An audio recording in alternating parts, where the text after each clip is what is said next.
Salut à tous. Alors du coup aujourd'hui pour cette journée, comme je disais, on a fait un tour à la Caldeira. On est arrivé, il a fait une averse, on a attendu un peu, on voyait que ça s'est dégagé donc on a tenté le coup. Il y a la possibilité de, par un petit passage souterrain, de voir déjà la Caldeira, voir si c'est éclairé ou pas. Et comme ça s'est dégagé, on a tenté de commencer la randonnée. Donc je crois que c'est le PRC4 qui fait donc 2h30, c'est fait tout le tour du cratère finalement. On a fait même pas un quart parce que du coup après il y avait du brouillard, c'était tout recouvert, on voyait rien donc ça servait à rien dans tous les cas. Mais on a quand même pu voir un bout de la caldeira, je vous ferai donc vous verrez sur les vidéos et sur les photos, c'était trop joli. Et puis là on va retourner du coup au Capelinhos pour faire le centre d'interprétation et revoir du coup cet endroit qui était très beau. Donc voilà, je vous ferai du coup des vidéos pareil et je vous ferai des petites explications, débrief à la fin. Et c'est parti, on va prendre la voiture.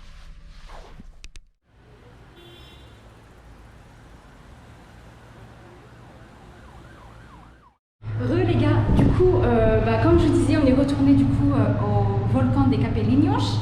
On a fait du coup le centre d'interprétation. C'était hyper méga intéressant. Ça parle du coup évidemment de l'éruption du volcan qu'il y a eu ici, des étapes.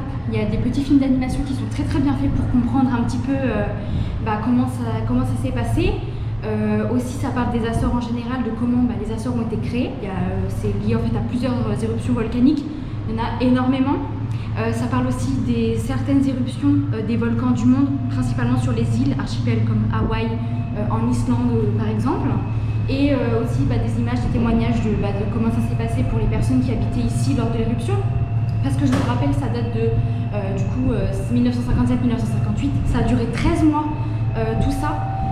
Au début effectivement, c'était un volcan sous-marin qui a érupté. Ensuite ça a créé des deux îles, ça s'appelait l'Ilia Nova, donc l'île nouvelle en fait en français. Et ensuite ça a continué d'érupter jusqu'à ce que ce soit rattaché directement à l'île de Fayal. Et ensuite ça a continué, et du coup ça a créé aussi les nouvelles îles aussi, et qui sont toujours aujourd'hui attachées à l'île de Fayal. Et effectivement c'est pourquoi la végétation n'a pas repoussé, comme je vous ai dit effectivement hier. Là on a de la chance, l'averse elle est passée, on a eu le temps de faire le musée. C'est 10 € l'entrée pour le musée complet, mais franchement pour le coup c'est hyper intéressant et c'est très complet. On voit aussi les images des Açores, ça donne envie de faire toutes les autres îles. Et voilà, très intéressant, c'est en anglais et en portugais. Et là on est en haut du phare, du coup c'est une visite en fait qui se continue dans le phare, donc on n'a pas à repayer l'entrée du phare, c'est inclus dedans. Et la vue elle est juste incroyable, du coup je vous montre ça. Suivez-moi.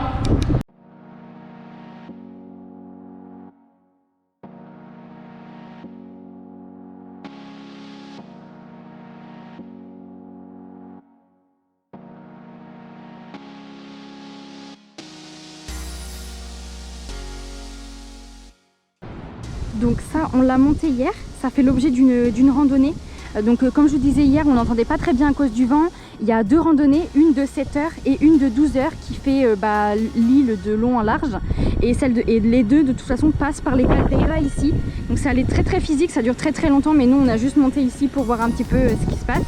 Le gros rond que vous voyez ici, c'est l'entrée du musée. Ça a été construit ainsi pour justement pas détériorer le paysage et qui passe tout en dessous puisqu'on remonte ensuite par le phare.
incrível. C'est incrível.